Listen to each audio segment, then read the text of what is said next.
everyone, I'm Nikki with Design Like a Pro, and I have a really cool tutorial for you today. This is based off of a project that I worked on last month for author Anna Banks. I worked on her book trailer that we created for the announcement of her book that released on May 28th.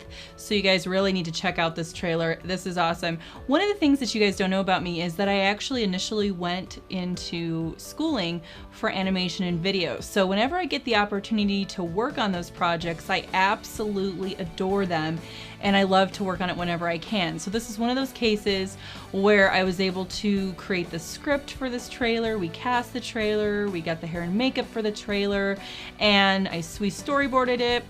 I didn't film it. I actually partnered with a great friend for the filming, and we did work collaboratively for editing. So all of that was really awesome. So that's something that you don't know that I love to do. However, something great came out of that, because then I always get to work on character posters and movie style posters for projects that are based on film. So with that, the tutorial that I have for you guys today is a way that I use in my posters when I need to add a little bit of darkness to the bottom of my posters to give room for the title of the movie, or just some credits, or any other text that I want to place on my poster. This is a great way to do that without sacrificing your image. So let's go ahead and dive into Photoshop, and I'll show you this technique. We're going to start here with our blank image again, and we're going to go ahead and duplicate this layer. Now, the reason we're duplicating this is that this is going to create a non-destructive layer for us, so that we always have that original. And basically all that happened down here to get that effect is I used our lovely burn tool to bring out the details across this. And this allows us to darken here and darken here. And I am actually just using the midtones here, because we just want to subtly bring out that water up to a certain point. We don't want to go too far up here, because we want to maintain that bright factor, but we're just going to darken up this down here. If you want a little bit more drama in certain areas, you can bump up the shadows, especially maybe down in here. You can kind of prep for adding that gradient if you want to, but notice that it's going to keep that very much in line with her legs here, and then it goes out into the water. So this may work for you to put text over here. However, you'll notice that, like I said, this dark doesn't extend as far like it does here. It's a little bit more fluid across. And that's where the gradient comes into play. So if we add a gradient layer, we are going to take this down as small as possible, so it gives us a little bit of room here. You notice that the bigger you make it and the smaller you make it, the more intense. So we want something along, not too dark, something like that, where you can still see the photo underneath. That's what's key. And we're going to hit OK. Now, if I zoom out here, what happened? Well, we have black all over the image now, except for the very, very top. And that is definitely not what we want. So what's great about using the gradient tool like this is that you come with a layer mask available. So this means that you can paint away certain items of this gradient. So we can really take this down by just painting with black in any soft brush. Paint this down so that it doesn't cover as much as of our image. Okay, so you have something like that. Now, if we look at our original, you can see that we really scaled it back so that we just had the gradient just hover in almost like a circle over the bottom part of the image. So we're going to scale this back even more.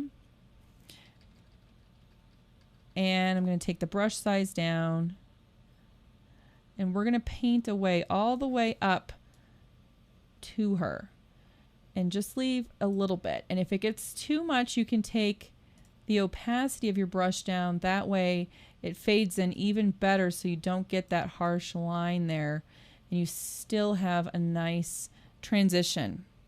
All right, so that's wonderful. And then you can see what the effect is when you turn it on and off. And it just gives us a darker area to place some text. And you can see it's a little bit darker than our original, and that's okay. So now the next step, if I threw in some random text here,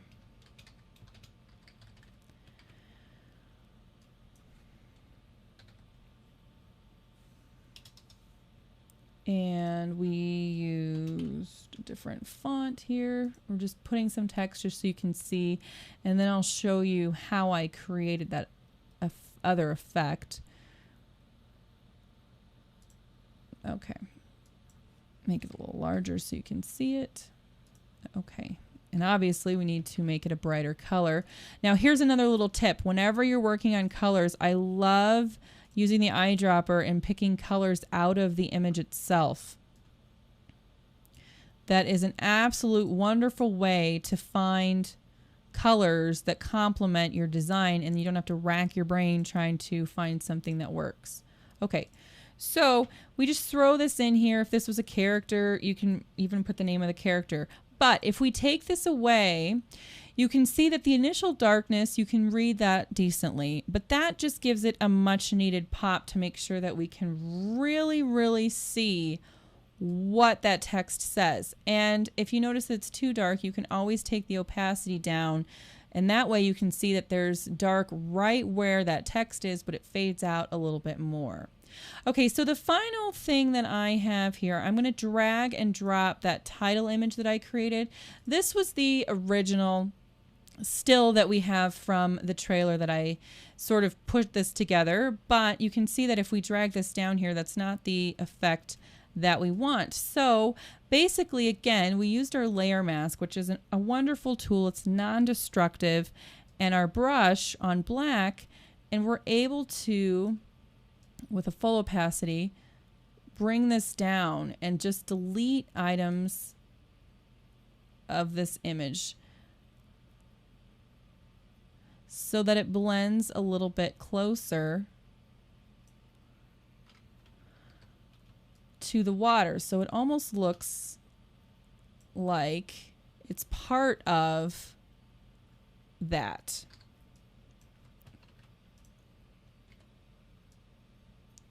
We just want to make sure we don't have any harsh lines here. Okay, so we're just painting that away.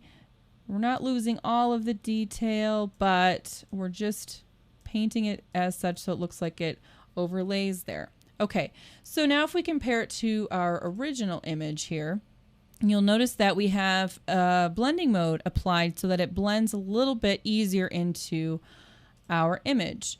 So blending modes are great. You can play with this to see what works best. And you can notice here that we need to make this a little bit smaller so that that N comes in a little. You don't want to lose the ability to read the text, because the dark part of her pants is what's bringing that out so that we can see that text. And this is not enough, so I'm going to duplicate this layer, and we need to change the blending mode again. If you look at the original one, when we bring this, it's just a slight darkness to it, so we have a hard light layer applied. And then we're going to scale this way down so that it's not as bright. But that hard light layer just darkens it enough so that we can see that a little better. It brings up the contrast. Okay, isn't that cool? I mean, I absolutely love that, because you can have this dark part on the bottom and you're not sacrificing the image, and that's what I absolutely love. So go ahead and check out the trailer. There's a link in the description below. Let me know what you think. If you leave comments, say that you came from, that I sent you, that would be awesome. And go ahead and subscribe, please, and that way you can stay up to date with all the latest and greatest here on Design Like a Pro. Leave me comments. Let me know if this technique works for you or you see yourself using this technique in the future. Also, I will have a full-on course available at Toots Plus Premium very soon, all about poster design.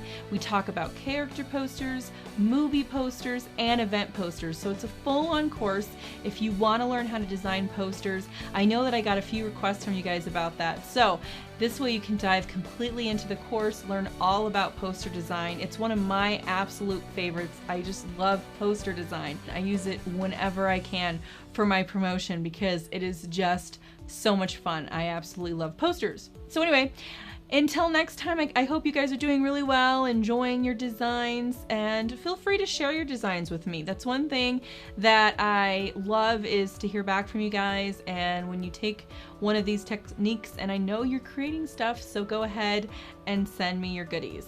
Until the next episode, see you later. Bye.